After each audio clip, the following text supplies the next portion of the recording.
Je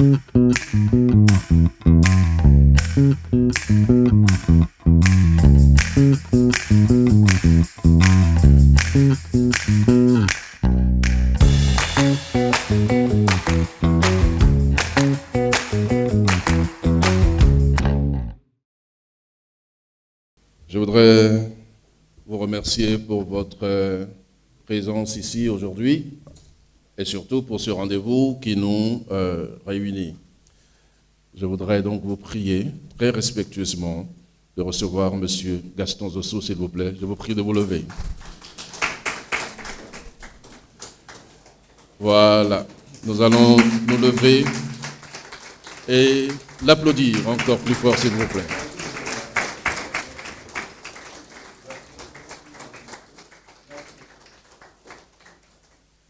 Bien, vous pouvez vous rasseoir. Aujourd'hui, je me permets de vous tutoyer ou de vous voyer, je préfère. Vous aimez qu'on vous tutoie, je ne ferai pas ça du tout aujourd'hui. Je vais vous voyer parce que pour nous, vous êtes une icône. Vous n'avez même pas voulu qu'on fasse une biographie de vous. Ça vous ressemble. Autrement, je passerai toute la matinée à parler de vous et de vous. Mais tous ceux qui sont ici savent qui vous êtes. Et certainement, dans le développement du thème d'aujourd'hui, vous allez démontrer encore une fois toute votre dimension. Monsieur Zossou, merci de nous faire profiter de votre savoir et de votre savoir-faire. Mais pour que vous soyez là aujourd'hui, il a fallu également un homme pour vous inviter, pour vous appeler. Il s'est présenté à nous comme étant votre neveu. Nous savions, et ça nous permet de confirmer les liens de famille qui entre vous, parce que rien qu'à vous regarder, on a énormément de traits de ressemblance. Lui, c'est Steve Fassia, c'est également une autre icône du métier de la parole. C'est grâce à lui que nous sommes ici, c'est lui qui nous a réunis ici, c'est lui qui crée cet événement qu'on appelle les voix de l'influence. Monsieur Fassia, directeur général de Altitude Production, je voudrais l'inviter respectueusement à prendre la parole pour planter le décor. Je vous prie de l'applaudir, s'il vous plaît, mesdames et messieurs. Steve Fassia, merci de prendre la parole ici.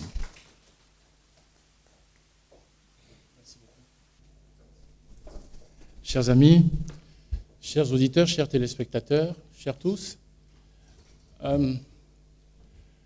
c'est avec beaucoup d'émotion que je prends la parole ce matin, parce que je suis convaincu que nous allons vivre ensemble un moment historique. L'histoire va s'écrire à sa façon, parce que, comme l'a dit donc l'âme, la personnalité de M. Gaston Zossou, devant nous, pour nous briefer, pour nous donner de ce qu'il sait, de ce qu'il connaît, est pour moi inédit.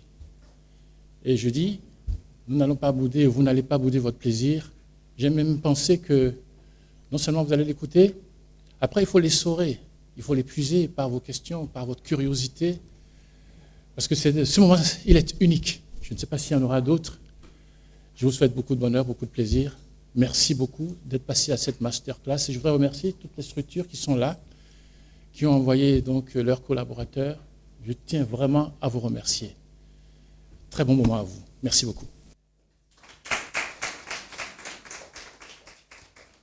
Merci Steve Fassia, directeur général de Altitude Production, pour ces mots introductifs.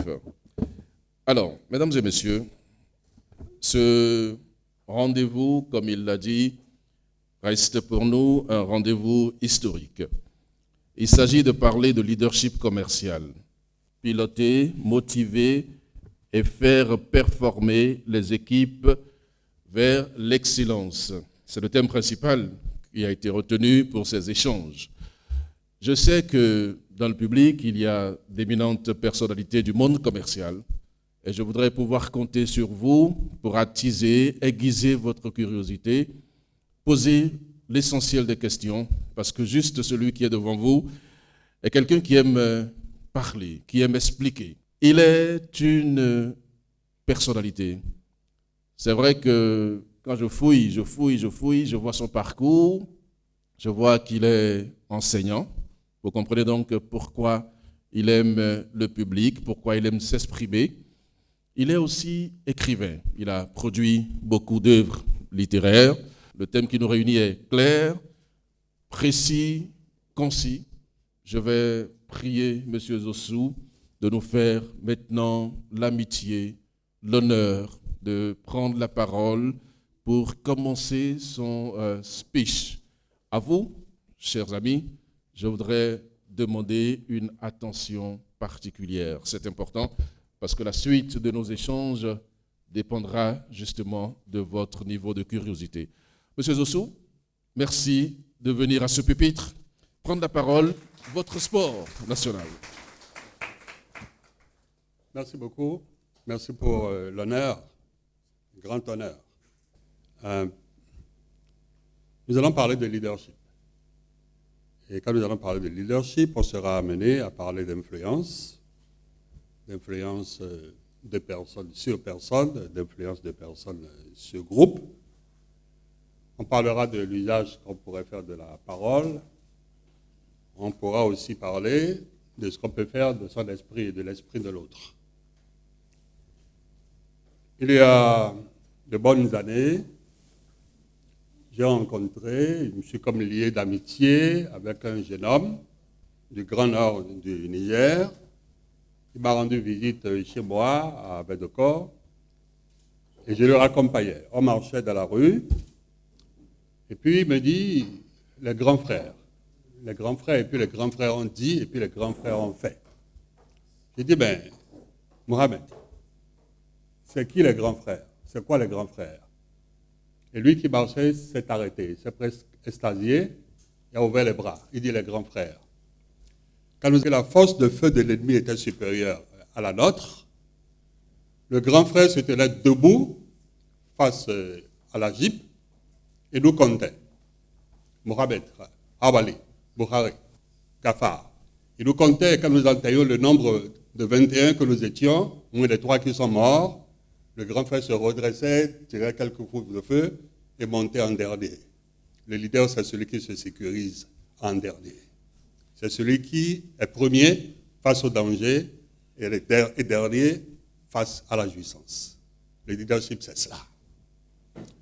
Quand ses copains et suiveurs lui ont demandé, parce qu'il avait certainement des ambitions, qui est le plus grand, qui sera assis à ta droite?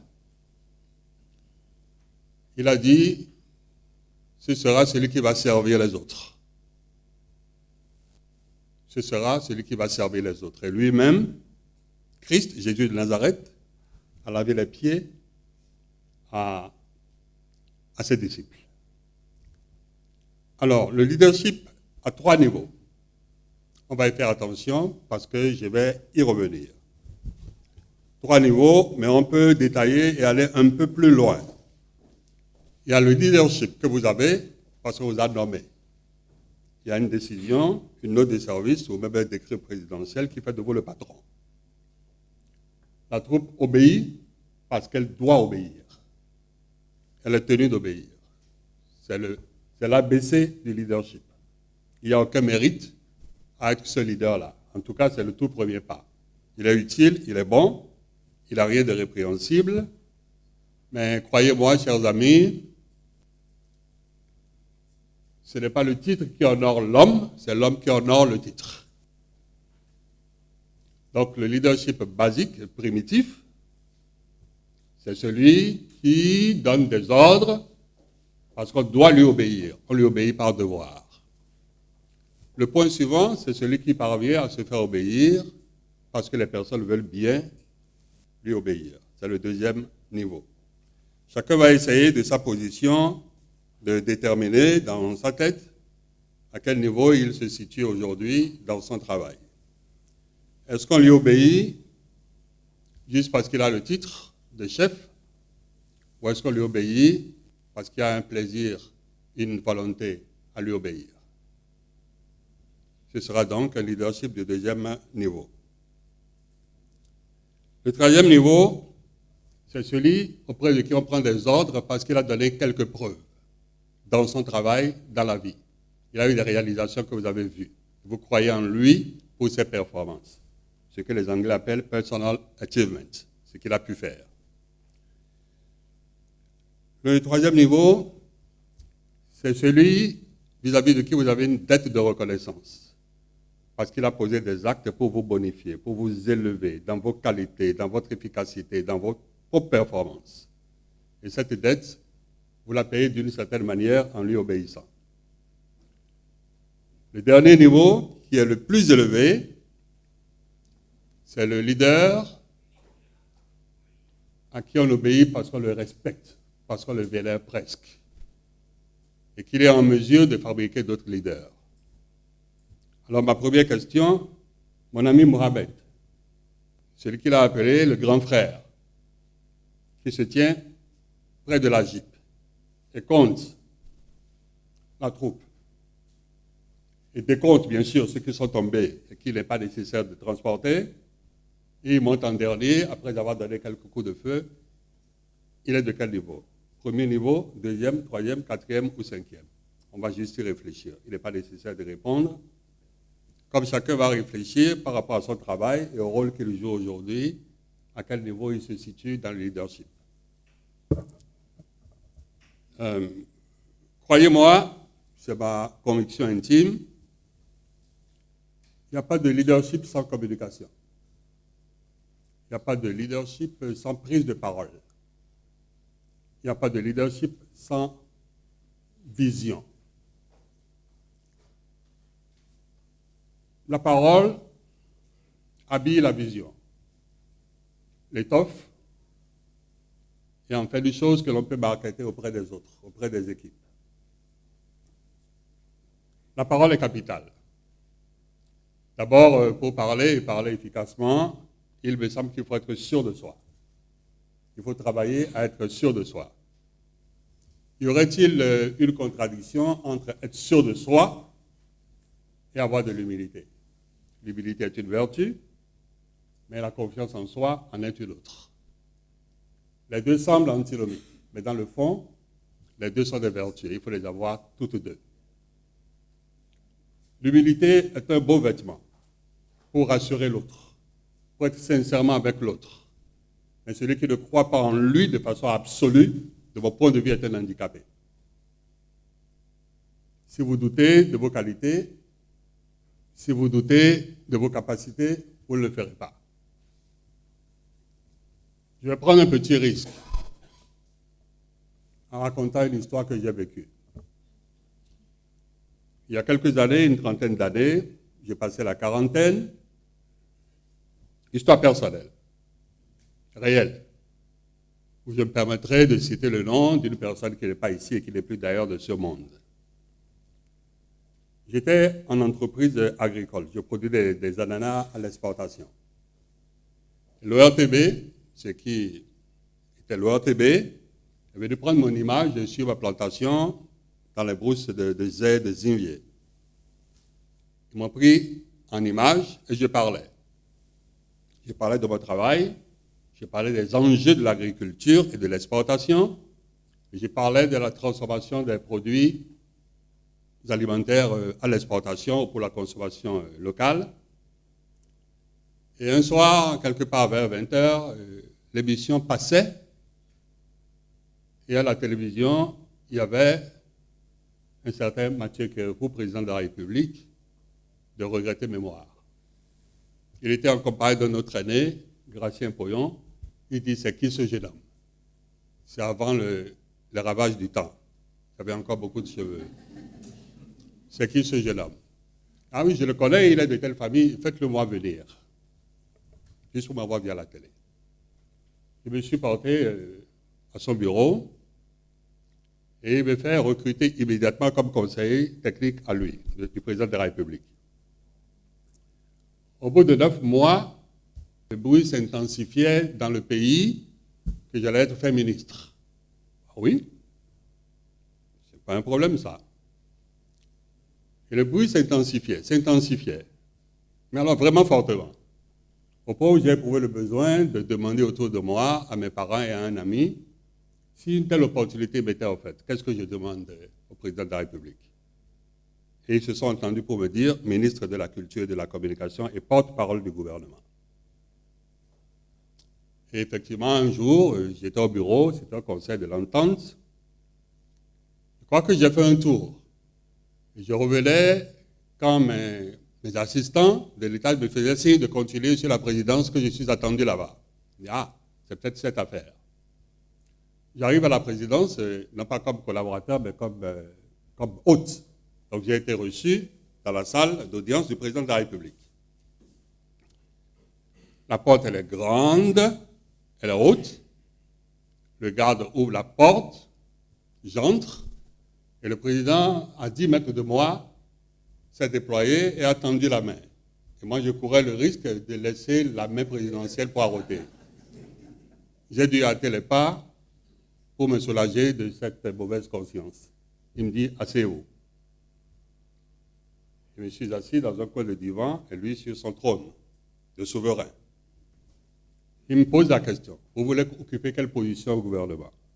Il est sorti de façon automatique, ce que j'ai convenu avec les miens. Il dit, mais comment le travail va se faire? Je me mets à lui dire beaucoup de théories, de choses que je connaissais à peine.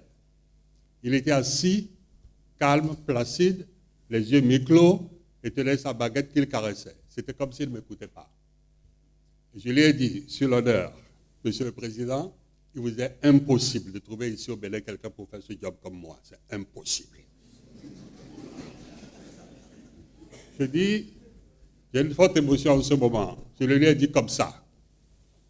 Et il s'est levé. Pour que ce soit clair dans votre tête, il s'est levé sur ses deux jambes. Et il a fait un rire sonore. Un rire sonore, pas face à moi, il était comme, disons, de quart. Comme s'il défiait d'autres entités. Et le soir à 20h, mon téléphone s'est mis à sonner, disons, tout le temps. C'était pour dire, voilà. Quelle leçon moi je tire? Tant que j'étais en théorie et que je lui parlais de public reportage, tant que je disais des choses qui étaient à peine claires dans mon esprit, il s'accordait le droit d'être indifférent. Mais quand l'esprit est descendu et que j'ai prophétisé sur moi-même, j'ai dit que c'est moi qui peux le faire et que c'est moi seul qui peux le faire, j'ai touché son pathos. J'ai quitté la raison pour l'émotion. Il ne pouvait que m'honorer du titre. Comme je ne sais pas m'arrêter, au premier conseil des ministres, on devait normalement être un peu tremblant, un peu hésitant. Il nous a demandé, nous étions 3 nouveaux venus, de prendre la parole pour, c'était presque un rituel, quoi. Dites quelque chose. Les autres ont parlé avant moi. Et moi, j'ai dit en substance, attention, il faut qu'on place la chose dans son contexte. Monsieur était en fin de mandat, le président, et voulait renouveler son mandat. Et voulait une grande gueule pour faire reculer l'opposition politique. Tout au moins pour la faire douter.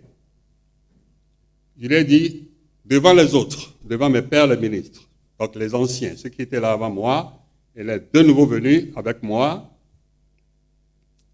Monsieur le Président, il y a une chose qui est certaine, après une tirade que j'ai faite, c'était une conclusion, une chute. Si au bout de 3 mois, l'opposition politique ne se réunit pas à mon sujet, je reviens vous remettre votre tablier. Là encore, j'ai prophétisé. Assurance totale.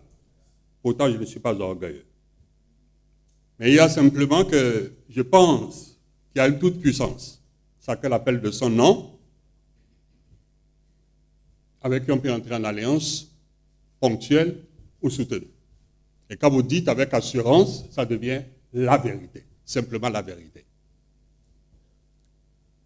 Mais il me semble aussi qu'il ne faut pas parler de façon irresponsable. Il faut comme avoir pris quelques garanties sur sa vie antérieure. Il faut s'être bonifié, il faut avoir été glouton de connaissances, il faut avoir été curieux, il faut avoir écouté les plus brillants, il faut avoir des passions. On n'est pas venu ici pour se reposer. On est venu ici servir et foutre le camp. Il faut le faire à fond. J'ai parlé de vision.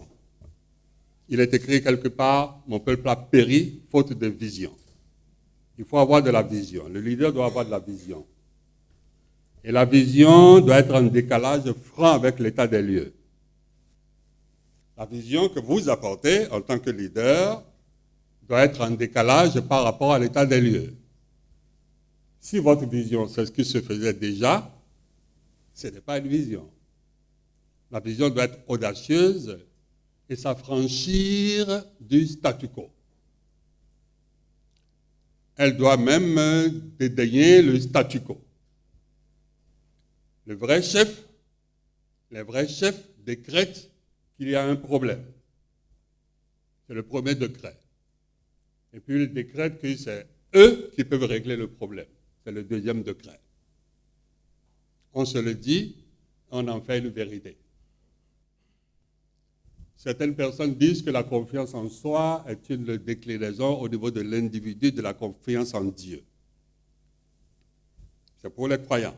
On pourrait bien être croyant. La confiance en soi est une déclinaison au niveau personnel et individuel de la confiance en Dieu. Si vous y croyez, le sort vous amènera à faire toute la préparation nécessaire pour y parvenir. On a parlé du niveau de leadership et j'ai demandé il y a quelques instants où est-ce que chacun se situe ou croit se situer par rapport aux différents niveaux de leadership. Est-ce que quelqu'un ou quelques personnes ici éprouvent déjà le besoin de me dire premièrement, les grands frères a été à quel niveau de leadership? Et ensuite, chacun pourrait, dans son cœur, se demander où est-ce que je me situe. Est-ce que les autres m'obéissent juste parce que j'ai manœuvré pour avoir le titre, ou que généreusement j'ai eu le titre, ou que par hasard j'ai eu le titre? Est-ce que les autres obéissent parce que il est agréable d'obéir quand c'est moi? Est-ce que les autres obéissent parce qu'ils ont comme une dette de reconnaissance vis-à-vis de moi pour ce que j'ai fait pour les améliorer? Est-ce que les autres obéissent parce qu'ils m'admirent et me portent haut dans leur estime? Mais il y a une chose qui est certaine. Les gens vous obéiront plus facilement parce qu'ils ont peur de chuter dans votre estime que parce qu'ils ont peur d'être punis par vous. Je vais le dire une deuxième fois. Les gens vous obéiront plus facilement parce qu'ils ont peur de chuter dans votre estime, de perdre l'amitié que vous avez pour eux, que parce qu'ils ont peur d'être punis par vous. Parce que les humains sont des humains, pas des esclaves. Il y a dans chacun beaucoup de fierté, beaucoup d'estime de soi, en général. Et les personnes veulent que cela soit reconnu et respecté. Et quand vous faites le premier pas de l'esprit, en donnant de la valeur à l'autre, il se sent contraint d'être à la hauteur du bon nom dont vous l'avez appelé. Je vais descendre en gravité en donnant des exemples ordinaires, des choses très ordinaires et qui pourraient concerner de très près les jeunes personnes que vous êtes, qui pour la plupart sont en ménage. L'épouse qui surveille son conjoint et qui joue FBI ou CIA à la maison sur le téléphone de l'autre, et c'est elle qui sait attraper les gens. À force de l'attraper, vous l'amenez à valider son statut d'homme infidèle. Elle me connaît déjà, elle sait que c'est ce que je suis. Mais si vous faites semblant de ne pas voir ce que vous pourriez ne pas voir, et que vous lui laissez dans l'esprit qu'il est plutôt droit comme une aiguille, il va se dire, ah, est-ce que moi je vais prendre le risque de descendre de cette seigneurie? La paix du monde et l'efficacité ne reposent pas sur la vérité pure tout le temps. C'est la meilleure présentation de la vérité. Et toute la communication dans la vie, ce n'est pas la vérité, C'est la présentation de la vérité qui arrange votre cause du moment, encore que les causes peuvent changer. Et cela est particulièrement vrai dans les affaires, dans le commerce.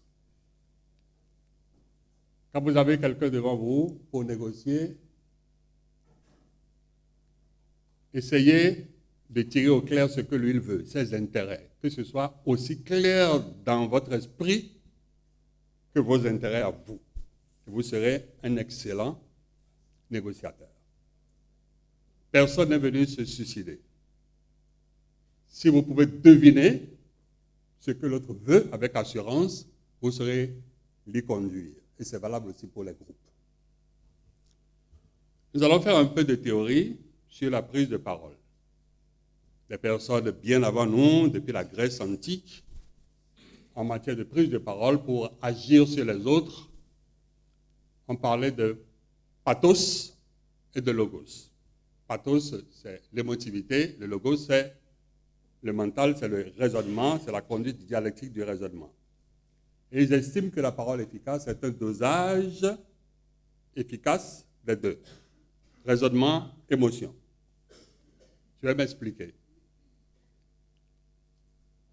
Quand vous parlez à une personne, et vous faites rien que dans le raisonnement, dans le 1 plus 1 égale 2, vous sollicitez toute son intelligence rationnelle.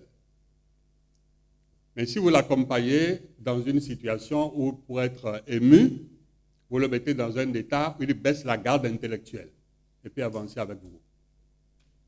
Il me semble que je ne suis pas sur ce point compris. C'est exactement la situation du forgeron qui veut marteler un bout de fer pour en faire un coupe-coupe. Quand le bout de fer il est froid, ça ne prendra pas la forme qu'il veut. Mais s'il le passe au feu, et ça devient rouge là, quand il frappe là, ça va bouger. Celui qui n'a aucune émotion veille et raide. Celui qui a de l'émotion ne sait plus où il en est, on peut le conduire éventuellement là où on veut. Et attention, on ne manipule pas les autres. C'est pour des raisons morales. Les personnes qui sont efficaces en matière de prise de parole, parce que moi je les ai beaucoup écoutées sur de longues années, ils ne font jamais dans la rationalité pure. Ils passent toujours dans l'émotion. C'est pour faire baisser la garde intellectuelle et entrer dans la maison de l'autre. Et on n'entre pas dans la maison de l'autre orgueilleusement. On n'entre pas dans la maison de l'autre, les bras écartés du corps, le tronc bombé. On se met en biais, on se fait comme petit. Une fois entré, on peut se déployer et avoir atteint sa cause à soi. Du moment où j'ai l'assurance que je suis face à des personnes qui m'écoutent et qui me renvoient des regards, j'éprouve le besoin de vous laisser la parole pour que vous me conduisiez où vous voulez me conduire moi. Merci beaucoup. Merci.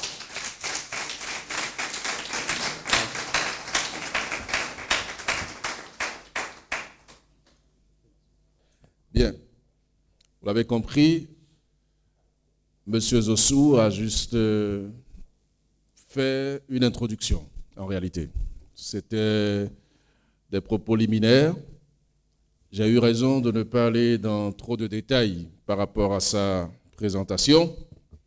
Mais vous l'avez compris, il a été ministre du gouvernement général Mathieu Kérékou, ministre de la Communication, porte-parole du gouvernement. N'oubliez pas les grands rendez-vous de presse qu'il avait après chaque conseil des ministres. Et dans sa présentation, vous avez également compris qu'il est un producteur. Donc, M. Zossou, multidimensionnel, il a tout fait. Je ne sais pas s'il reste quelque chose que vous n'avez pas pu faire jusqu'à présent. Bien. Maintenant, nous allons lui poser quelques questions. Merci, M. Gaston Zossou. Moi, c'est Romaric Villon, je suis entrepreneur. Et j'ai pris du plaisir à suivre vos mots introductifs. Et d'abord, moi, je voudrais... Vous nous aviez dit que pour vous, vous adorez le leadership qui permet d'obéir de façon agréable. Et je voudrais savoir, entre le leadership nominatif, où on sait que les subalternes sont obligés d'accorder de l'obéissance à leurs supérieurs, et vous, votre leadership, c'est pas parce que vous êtes en position d'entrepreneur, c'est pas parce que vous êtes en position de recruteur que vous voyez que c'est agréable d'obéir. Parce que entre l'employé, selon moi, entre l'employé et l'employeur, il y a une différence. Parmi les employés, cette obéissance, c'est tout autre. Maintenant, concernant l'employeur qui se voit suprême, à la tête de son équipe, forcément sa façon d'avoir une vue sur ses dirigés sera tout autre. Maintenant, je voudrais savoir, est-ce qu'il n'y a pas de différence entre le leadership nominatif, celui-là qui permet de respecter juste parce que c'est un boss, et ce leadership que vous avez, c'est agréable d'obéir, donc j'obéis. Moi, c'est Thomas Pomalé. Je suis agent commercial et chargé de compte à la Banque UBA. Ma première question va directement du côté de leadership pour obéissance, surtout obéissance au respect par rapport au poste et au titre. Je voudrais demander, M. Gaston, lorsque nous disons obéissance au respect, puisque c'est un titre qu'il a et que nous devons le respecter, nous sommes obligés de le respecter. Mais lorsque c'est entre collègues, comme mon prédécesseur vient de le dire, entre collègues, nous sommes deux commerciaux par exemple, est-ce que nous pouvons avoir le même respect entre nous, pas leadership, pas le thème de leadership là, puisque ça là aussi pose un problème. L'autre question, c'est concernant l'humilité que vous avez dit. À force d'être trop humble, est-ce que ce n'est pas possible qu'on pense qu'il est trop bête? Déjà, l'entreprise ou la communauté, disons toutes les organisations humaines, sont en général décentralisées. C'est-à-dire, quand vous êtes à un endroit X, vous n'êtes pas aux endroits Y et Z. Donc, la délégation n'est pas une faculté, c'est une obligation pour le leader, juste parce qu'il n'a pas le don d'être sur plusieurs fronts à la fois. Celui qui vous obéit, parce qu'il est tenu de le faire, le fera parce qu'on le voit, parce que vous le voyez ou que parce qu'un système le voit et en rendra compte. Celui qui obéit parce qu'il a de l'estime pour vous ou du respect pour vous, le fera même en votre absence. C'est à nous de choisir ce que nous voulons faire. Si nous voulons agir par nous-mêmes et par nous tout seuls, on peut éventuellement n'accorder aucune importance aux autres. Et on est parvenu à faire ériger des pyramides en donnant des coups de cravache à des esclaves. OK? Mais sous des régimes très particuliers. Mais il semble que tout le monde ici pourrait convenir de ce qu'il vaut mieux que l'homme agisse par liberté, même avec appétit, que de le voir faire contre son gré. Quand tu le fais contre son gré, il ronchonne. Il ne le fera même pas avec toute la plénitude. Les joueurs de football se sont dépassés par dévotion pour leur entraîneur. Je crois que j'ai vu il y a longtemps, quand j'étais enfant, donc vous imaginez, il y a bien longtemps, un film où les soldats étaient ensemble avec leur chef et ils se sont rendus compte qu'une grenade a été balancée et allait exploser. Le commandant allait se coucher sur la grenade pour prendre les balles et protéger ses troupes. C'est vrai, vous me direz qu'il n'est plus là puisqu'il est mort. Il s'est suicidé pour eux. Mais s'il était vivant ou s'il y avait des duplicata ou des entités lui ressemblant, ces entités seront ressemblants à celui-là. On obéirait passionnément. Parce qu'il a mis le prix qu'il faut pour avoir l'estime définitive et dans sa plénitude de l'équipe. Quand ça se complique, le chef se met devant et il s'arrange, quand la situation est bonne, de valoriser un autre et d'avoir l'air de se cacher. C'est comme ça qu'on va loin. Et croyez-moi, ça se dit, hein, tout le monde l'a déjà entendu, si vous voulez aller vite, vite, vite, vous irez seul. Si vous voulez aller loin, vous prenez le temps d'amener d'autres avec vous, parce qu'on se relaie. Vous savez, chers amis, il y a les oiseaux migrateurs, des oiseaux qui raccordent 2 continents, donc et qui volent pendant plusieurs jours. Et on a remarqué qu'ils volent en triangle. Vous savez qu'aucun oiseau n'a la capacité seul de raccorder 2 continents. C'est parce qu'ils sont ensemble que les premiers créent un faisceau d'air qui facilite le vol au suivant. Les choses se font en groupe, les choses se font en nombre de qualité. Maintenant, quand nous sommes nombreux, le risque que des personnes fragiles s'introduisent parmi nous existe. Et le risque est d'autant plus élevé que tout est chaîne et que la force globale de la chaîne dépend de son maillon le plus faible. Donc, quand nous prêchons le groupe, le travail ensemble, le travail les uns à la suite des autres, sachant que l'essentiel n'est pas de faire votre travail, mais de faire en sorte aussi que celui qui a le même rang que vous, mais qui doit agir avant vous, fasse le sien, et que celui qui doit agir après vous fasse aussi le sien. C'est là que la chaîne est efficace. Pour revenir au sujet, miser sur le leadership, disons, positionnel, j'ai la position, vous ne ferez rien de bien grand. Vous serez peut-être le sous-traitant du pouvoir d'un autre.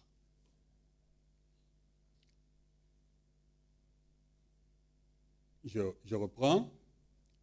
Si ce n'est que du leadership positionnel, puisque vous-même vous n'avez créé aucun compte bancaire affectif dans le cœur des gens, vous ne serez jamais le leader, vous serez le sous-traitant d'un leader qui, lui, a créé le capital estime de la troupe. Vous serez un tricheur, un parasite de ce pouvoir-là qui n'est pas le vôtre.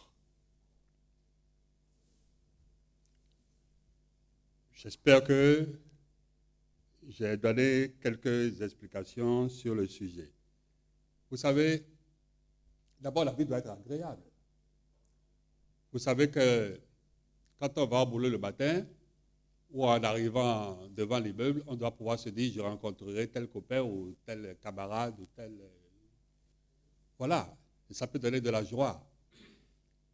Il vaut mieux que ça se passe bien. Le travail ne doit pas être de l'esclavage. Il doit être agréable. Agréable à cause des bonnes interactions, agréable à cause du résultat attendu, agréable aussi pour ce que nous en attendons pour vivre et faire vivre les nôtres.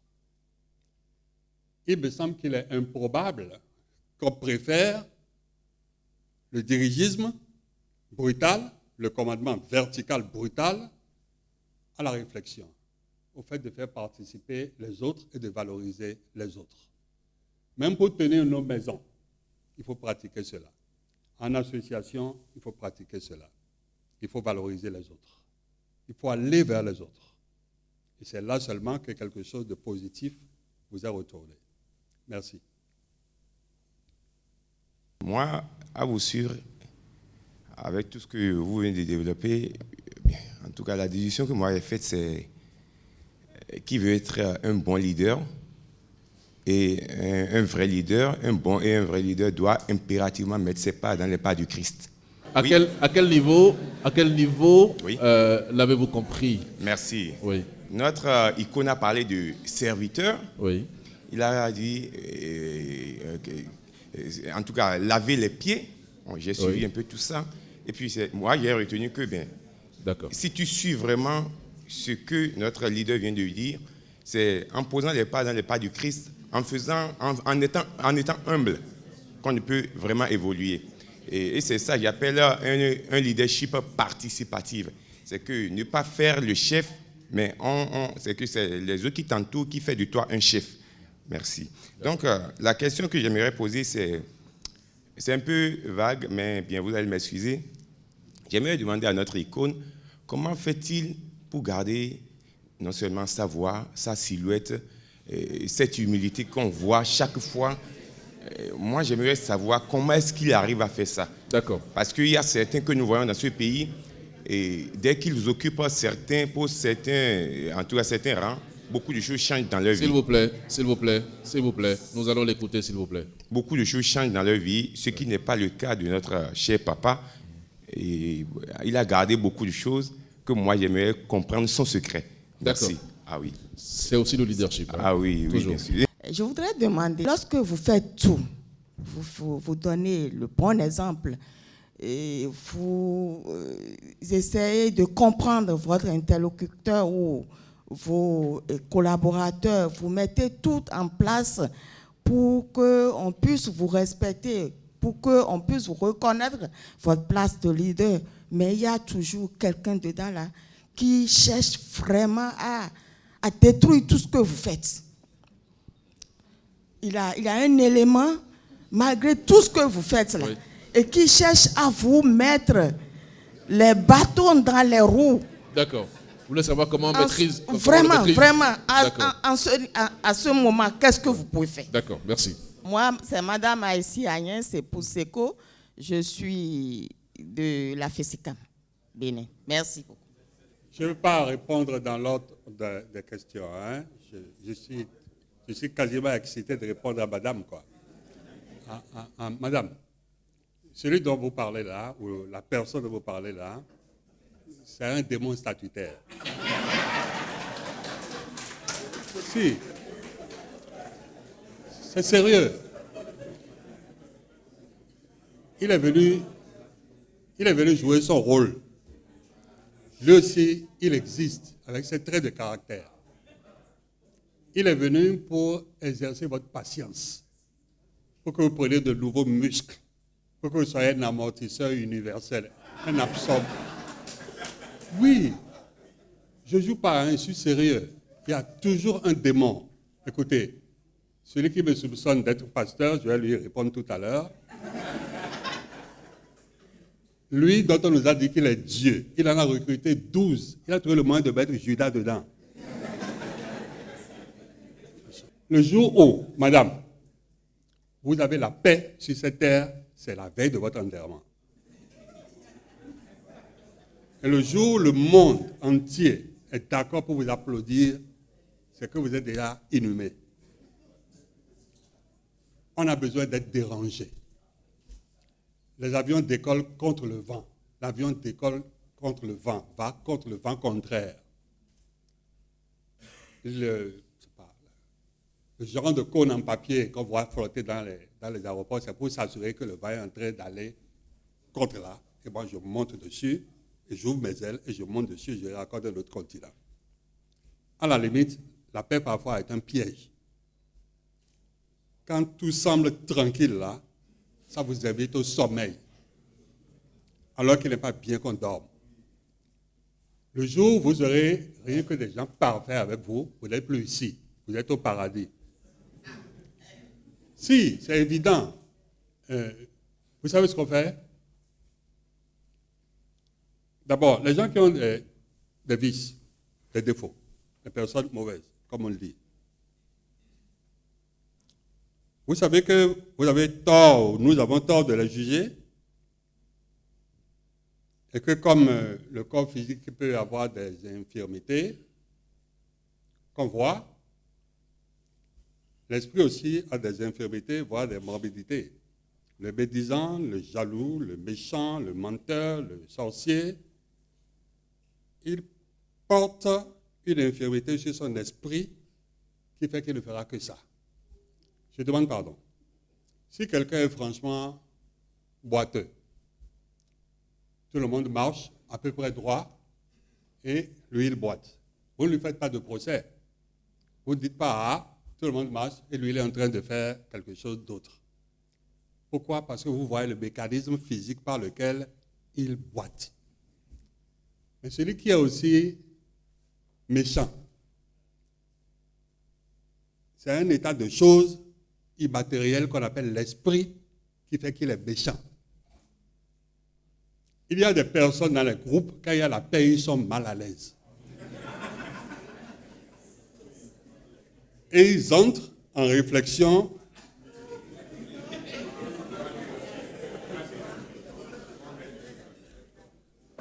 Pour créer le trouble. Ils entrent en réflexion sérieuse, hein. C'est-à-dire, ils disent, non, vraiment c'est trop calme, hein. Qu'est-ce que je vais... C'est vrai, nous sommes très, très, très différents. J'ai lu un auteur dernièrement qui a dit, si dans votre évolution dans la vie, vous rencontrez des gens bizarres, considérez que vous êtes collectionneur de pierres. Vous êtes collectionneur de pierres. Et vous avez trouvé une nouvelle pierre. Vous dites, ah, ça aussi, ça existe alors. Et vous la mettez dans le stock et la vie continue. Parce que celui-là, l'entité que vous décrivez là, mange votre énergie. Ce n'est pas le temps qu'il vous fait perdre. En fait, la personne est toxique. Et c'est sa vocation. Lui, il est venu ici pour ça. Vous allez tout faire pour être le moins affecté possible. Et vous allez faire une palissade autour de lui pour diminuer son impact sur le groupe. La dernière chose que je vais dire va augmenter le soupçon de mon ami qui me soupçonne d'évangélisme. Je vous assure, s'il vous dérange vraiment, il va partir de lui-même. Et si vous êtes positive, et je pense que vous l'êtes, la bonne personne va venir. Tout est quelque chose par la force de notre pensée et la constance de notre pensée. Les savants, les physiciens post-Einstein, ceux qui s'intéressent à la physique quantique, ont remarqué que les éléments subatomiques, c'est-à-dire ce qui est plus petit que les atomes, ne se manifestent que quand on les regarde. C'est-à-dire, c'est quand vous considérez la chose que la chose est. Donc, il faut surveiller sa pensée. Il ne faut jamais dire de mal de soi-même. Il ne faut jamais non plus dire de mal systématique de l'autre. On peut décrire l'autre. Mais il ne faut pas être affecté. Si vous êtes affecté, vous allez vous fatiguer. Vous allez faire des erreurs. La question m'a vraiment intéressé parce que tout le monde vit ça. Moi, je n'ai pas dit que je vis ça. Tout le monde vit ça. Alors, mon ami, moi, pour dire la vérité, je suis un libre penseur.